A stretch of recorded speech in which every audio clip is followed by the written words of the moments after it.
we decided, because of the special occasion, that I'll speak in English.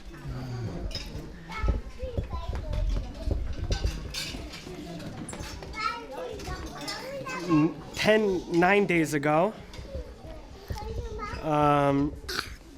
my wife started going into labor, and I get a call from my wife, and I wasn't sure if I'm getting a call if I'm having a son or a daughter.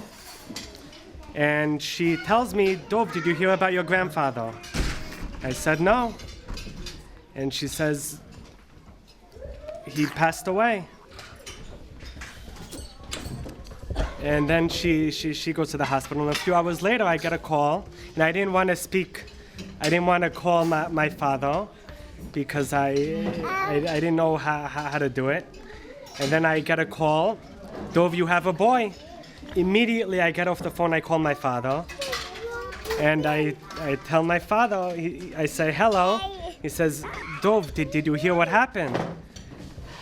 And I started speaking to him about when is the funeral and how I'm going to come. And then he says, "Well, Dov, it's going to be hard for you to come and to the Shiva and everything because you have a wife that's in her 9th month."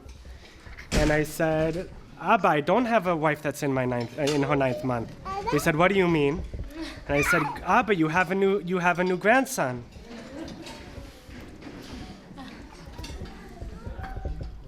And that was incredible. And I spoke to my cousin Dovi, and he said that he went with Grandma to see Grandpa after he got off the plane, and immediately Grandma says to Grandpa, "Grandpa, he passed away already." She says, "Grandpa, you have a new grandson. Can you believe it?" And that was incredible. In the Yerushalmi, it says that when a grandson is born, it heals the entire family. And it was very hard for everyone. I was at the Shiva, and it was hard for everyone to mourn. My father and my grandfather, every person who came, they said, "You won't believe it. We already had a new grandson." Even at the funeral, everyone wasn't sure if to say Mazel Tov or not. Everyone was. It was completely incredible, and it was a mamash gift to our family from Hashem that He wanted. I'm sure Hashem did. It obviously wasn't an accident. Hashem doesn't really know how to do accidents. So Hashem did this on purpose. I feel that it was a sign to say that this is what Grandpa stood for, to have more kids, and to plenty. Every single time that I saw Grandpa for the last many years, even since I was a kid. Ever since I was a kid, I was probably the size of a kiva. He said, "Dov, when are you getting married? I want you to give me great-grandchildren already." That was Grandpa at the swim club. I was 7 or 6, and he was already telling me, what about her? He would say, what about her? She's pretty. That was Grandpa. That was Grandpa. He wanted everyone to have kids, and the day that he passed away, he already had a new great-grandson. And that was Grandpa. And also he passed away on Hanukkah, which I know that my father, that is his Chag, my father, and also Grandpa. But I didn't hear Grandpa really speak about it so much as I heard Abba. My father, he would always say, "We're Maccabim. We're Maccabim. We live in Hashmonaim, and we're Maccabim. We fight assimilation."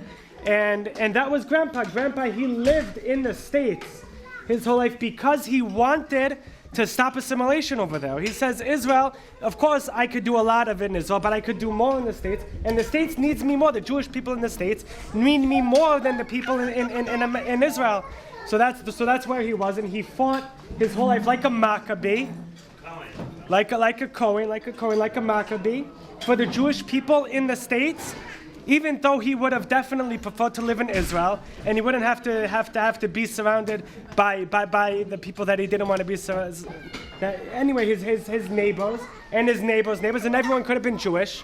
But no, he said, I'm Israel in the States, they need me in the States. So that's where he was. I saw in Chishukei Chemed, which is by Gdol Hador Harav Zilberstein, someone asked him after he escaped the Holocaust. He asked Harav Zilberstein, he had a child, and his whole neighborhood was massacred in the Holocaust. And he asked him, he said, Harav, what should I name my child? Should I name him Paltiel, or should I name him Yerachmiel? What's the difference between Paltiel and Yerachmiel? Palti is he took me out of the box and saved just me. And he said that's what it was. My whole neighborhood was massacred, and Hashem took me out and he saved me. And how does that have to do with Grandpa? Also, Grandpa, he was generations and generations of Jews in Chutz La'aretz, in America, and almost all of his surrounding assimilated. And Grandpa was also Paltiel. Him, as opposed to everyone else, succeeded in getting out.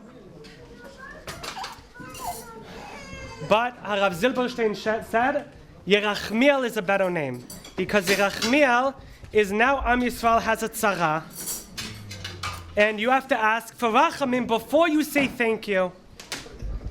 And Grandpa was Am Yisrael at that time, needed rachamim, and now also we need rachamim, not just Paltiel, not just to say thank you for all of the good. And Grandpa said thank you for the good every single day. Every single day he said thank you more than anyone I know. But more than he said thank you, he looked at also the bad, and he said we need better. And he saw all of the bad that's going on. Every time I would see him, he would say, "Look at what's going on. We need Rachmei Shamayim." And that's Yerachmiel was his name, even though that he was also Paltiel, he was also Yerachmiel. He was saying we need Rachamim. And now also we need Rachamim. And I added Chaim to the baby's name because Grandpa gave all of us life. He showed us what life was, and we can look up to him. And when I look at Grandpa, I see someone who was the strongest person, physically and mentally, that I could possibly imagine. Anytime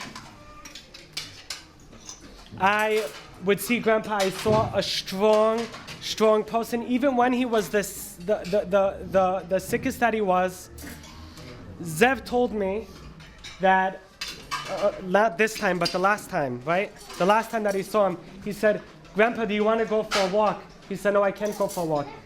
No, he said, "I'm tired." He said, You're right, Grandpa. You're right. You're probably too tired. You can't go for a walk now." Grandpa looks at him and he says, "I can't go for a walk?" He gets up and he goes for a walk. If anyone said, "You can't do it," oh, I'll show you. I'll show you. You take that back right now. There was no saying, "I can't do it." There's no such thing. Grandpa told me once a story. He told me many times a story that he was in the National Guard and he put on tefillin, and when he davened, all of the other soldiers, they stopped cursing. They had a clean mouth whenever he davened. And he always said that they had Yirat Shamayim. When Grandpa was davening, they wouldn't speak bad. And I thought about it, and I'm like, that's not true. It's not because of their Yirat Shamayim. When I was in the army, there was someone who's davening. Everyone continued. It's not that they were afraid of Grandpa. They were afraid of Grandpa. Grandpa was davening. They knew that if once he finishes, if we continue cursing, that'll be the end of us. That was great. He didn't know. He thought that they had Yirat Shamayim. That wasn't it. It was Grandpa. He was the strongest person that they ever saw. And that was the strongest person I ever saw. And it wasn't just physically. It was mentally. It was his whole presence. he had a strong, and that's what he always fought for. After the Holocaust, he grew up, and he knew that Am Yisrael needed to be a strong people, and that's what he fought for. To bring back the power of David HaMelech, and what Malchut Yisrael stands for is Shem Hashem Nikra Lecha V'Yiru Memecha.